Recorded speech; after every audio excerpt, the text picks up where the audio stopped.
দোল পূর্ণিমা নিশি নির্মল আকাশ, ধীরে ধীরে বহিতেছে মলয় বাতাস।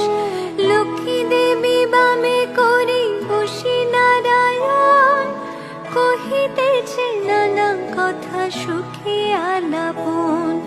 হেন কালে বিনা নিয়ে আসি মুনিবর, নারায়ণের সাক্ষাতে কহিল বিস্তর।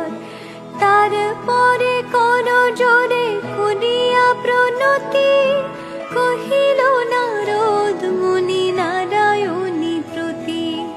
কহ মাতায় কেমন তোমার বিচার, চঞ্চলা চপলা প্রায় ফিরে দাঁড়িদার। পলকের তরে তব নাহি কোন স্থিতি, মর্তবা